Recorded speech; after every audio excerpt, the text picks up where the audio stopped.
8 seconds into this story, you are already standing inside a room where the wallpaper is torn, the windows nailed shut, and the air reeks of mildew and decay. On the bed sits a woman in a wedding dress, rocking back and forth, her hands bleeding from clawing at her own face. She whispers one name over and over again, Hartwell. In the forgotten hills of Pennsylvania, sometime between the fading of the Civil War and the turn of the new century, the Hartwell family built a mansion that still rots on its foundations today. Few speak of it, and fewer still admit to knowing its secrets.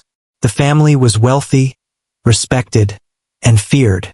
But over the course of 40 years, something happened inside that house that should have never been allowed to happen in America. 5 women entered the Hartwell family as brides. All 5 descended into madness, and not a single one ever came back. The Hartwell estate was built in 1869, on land purchased from a Quaker family who had lived there for generations. The Quakers warned the Hartwells about the soil. They called it unquiet land. The ground was said to hum at night, carrying voices that could not be traced. But the Hartwells dismissed these stories as superstition. The house itself was massive. 30 rooms, stained glass windows imported from France, oak staircases that groaned like ship hulls in a storm. In its early years, the home was a place of lavish gatherings. Ministers, judges, and railroad barons were entertained there, and the Hartwell patriarch, Edward, became a symbol of progress in the county. But servants began to leave, one by one. They claimed to hear sobbing in the nursery long before Edward and his first wife, Clara, had children. They said the mirrors showed faces that weren't their own. Some swore the walls themselves were breathing. By 1872, the first wife was dead. Clara Hartwell had once been a bright young woman from Boston, known for her poetry and calm nature. Letters from her to her family tell a different story after she moved into the mansion. Her handwriting grows shaky. Her sentences fragment. She writes of losing hours of her life, waking in corners of the house with no memory of how she got there. Neighbors reported that Clara would wander the grounds at night in her nightgown, staring up at the windows as if someone inside was watching her. Servants claimed she stopped eating, instead chewing at the plaster of the walls, her teeth chipped and bloody. Her decline was documented but never explained. The town doctor wrote that she was suffering from a woman's nervous illness, a vague diagnosis common in the 19th century. But what happened on the night of her death would ripple through the Hartwell name forever. Clara was found hanging from the rafters of the East Wing ballroom. The chandeliers swayed for hours, though there was no wind. Edward ordered her journals burned. But one entry survived. In it, she wrote, "The house wants me. It does not want to let me leave." After Clara's death, whispers spread across the county. The minister at First Presbyterian preached that hers was the fate of a woman who strayed too far from faith. Others said Edward Hartwell was cursed, his bloodline marked by something older than the town itself. But no one dared say these things within earshot of the family. Edward donated heavily to the church in those years, funding new pews, a pipe organ, and the stained glass that still hangs there today. It was a bribe disguised as piety. The town took his money, buried Clara in the churchyard without further inquiry, and looked away. But the servants knew. They whispered that Clara's shadow still walked the upstairs halls. They said her cries could be heard behind the locked ballroom doors, where Edward had forbidden anyone to enter. Even when he remarried only a year later, there were those who refused to attend the wedding, claiming the ground had not yet released Clara's spirit. And they were right. Her name was Margaret, a daughter of a banker from Philadelphia. She came to Hartwell Manor in 1873, radiant and assured. Unlike Clara, Margaret was ambitious.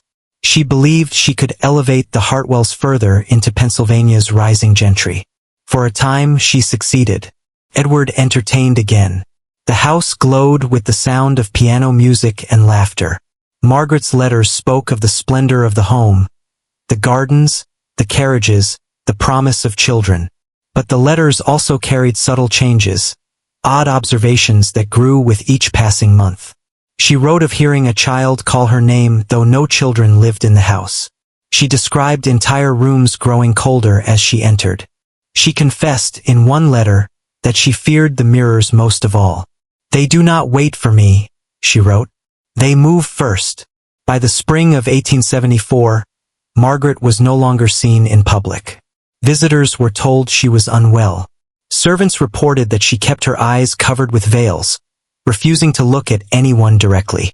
And one night, they found her in the nursery, kneeling before the cradle that had been empty since the house was built, singing lullabies until her voice broke. Within months, Margaret too was gone. The town records list Margaret Hartwell's death as consumption. Polite lie. She was buried in a plot beside Clara's, the ground still fresh from the first grave. But unlike Clara, there were no belongings left behind, no journals or letters. They had been destroyed. Edward ensured it. Yet rumors persisted. One servant, a young boy named Elias, later claimed he saw Margaret's final moments. He said she was found in the East Wing ballroom, the same place Clara had died. This time, though, she was not hanging. She was kneeling in the center of the floor, hands pressed flat against the wood, whispering in a language Elias could not understand. When they tried to move her, she screamed so violently the servants dropped her. Her voice, Elias swore, did not sound like her own. It was like 5 voices in one, he said. It was like she was not alone inside herself. Edward silenced Elias, sending him to a distant orphanage. But the story survived, told in whispers across taverns and backrooms until it, too, became part of the Hartwell curse. 2 wives gone, both to madness. And yet, Edward Hartwell would marry again. In 1876, Edward Hartwell married again. Her name was Lillian, a schoolteacher from Maryland. She was younger than the others, quiet and devout, with a reputation for kindness. Townsfolk whispered that she had been chosen for her simplicity, that Edward wanted someone who would not question what had already claimed 2 women before her. At first, she was adored by the servants. Lillian filled the house with hymns, her soft voice carrying through the halls. She opened windows that had long been nailed shut, insisting the house needed the breath of God. For a brief time, it seemed as if her presence might break whatever grip the mansion had on the women who came before her. But Hartwell Manor does not forgive intrusion. By autumn, Lillian stopped singing. She refused to enter the East Wing. She took to carrying a Bible at all times, pressing it against her chest as if to shield herself from something unseen. Her students at the church school reported that she stared too long at the children, as though she were counting them, or waiting for one to disappear. One evening, when Edward returned from a trip, he found Lillian kneeling in the parlor, her face to the wall. She would not move. She would not speak. She remained that way until dawn. Lillian's decline was marked by one recurring theme: children. She told the minister's wife that she heard them in the halls at night, running, laughing, slamming doors. She said she could feel their hands tugging at her skirts. But when lights were lit, no one was there. Edward demanded she stop speaking of it.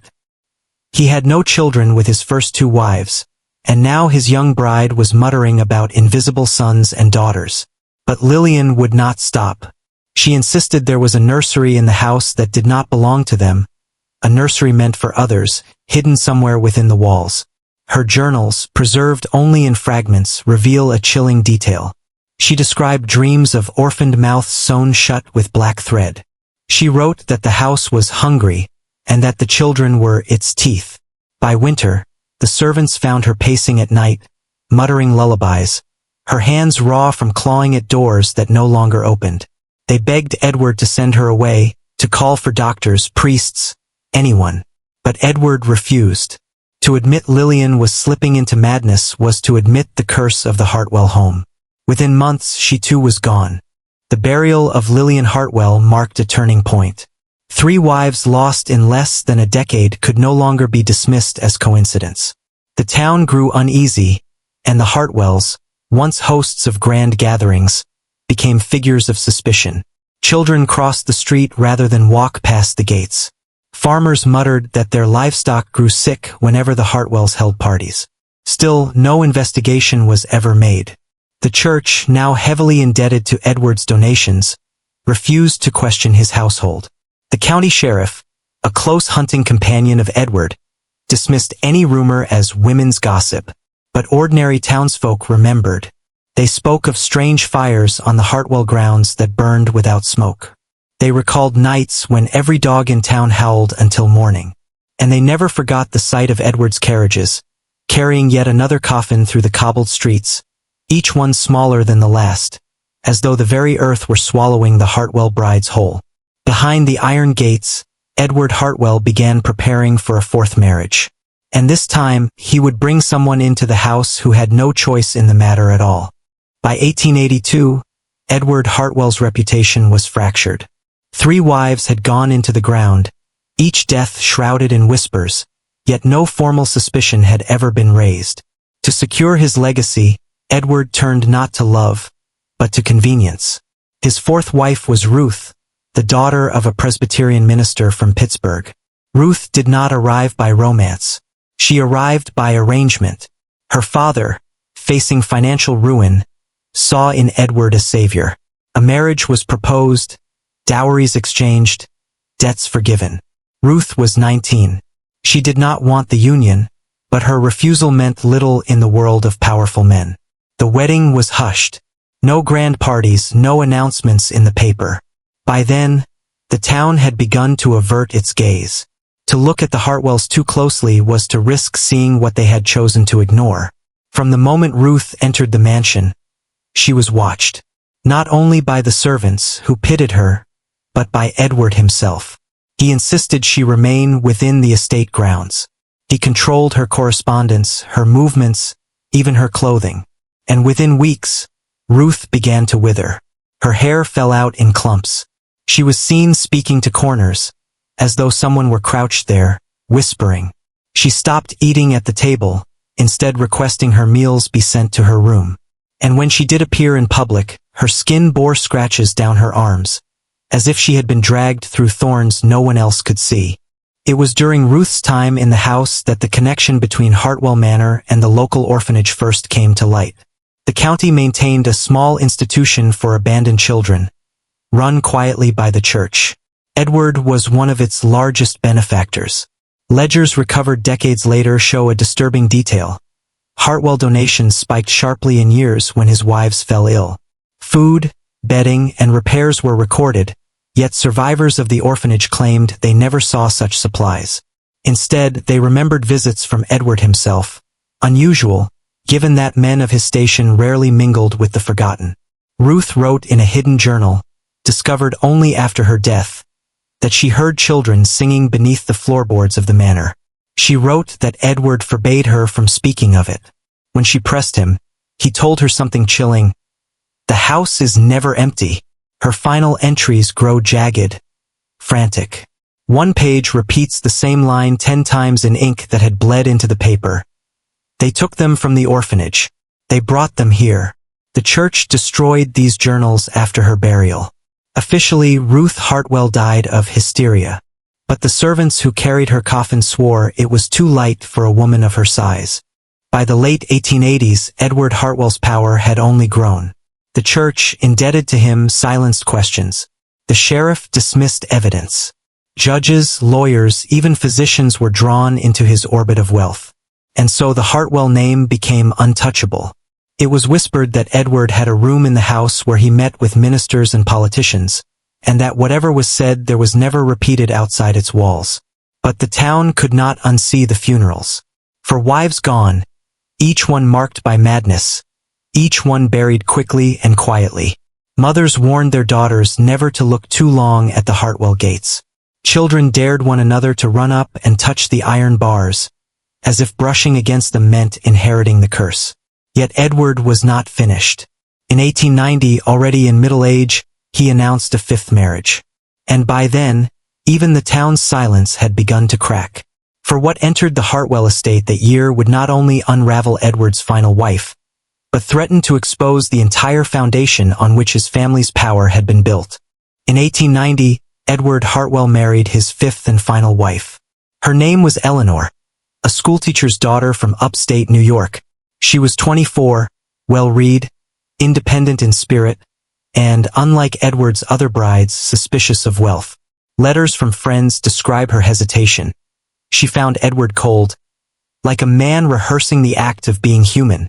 But her family, burdened with debt, pressed her into the match. From the start, Eleanor sensed something malignant in the manor.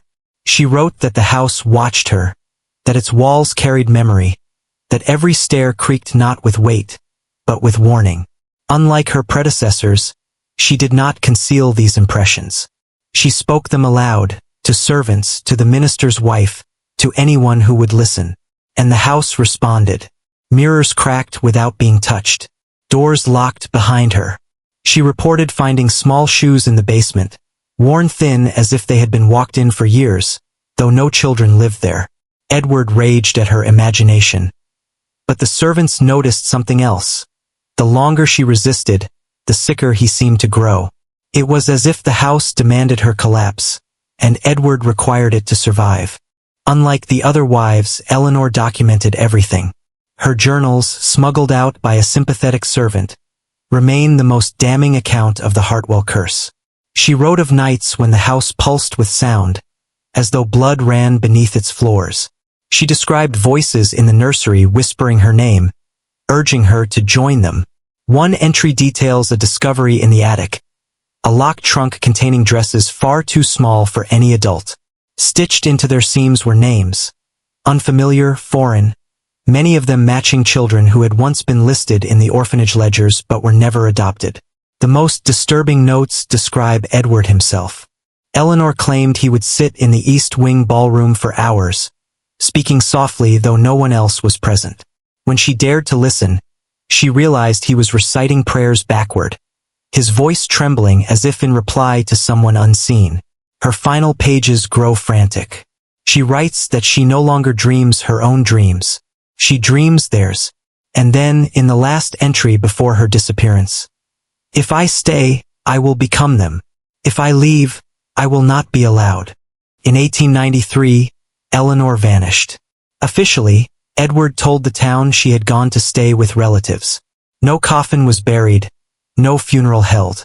But servants whispered that on the night she disappeared, every window in the East Wing blew open at once, though no storm had passed. They said Edward was found kneeling on the ballroom floor, sobbing like a child, clutching a bundle of fabric that looked like a torn wedding gown. This time the town stirred. Too many women had entered the Hartwell home and never returned. Ministers whispered among themselves.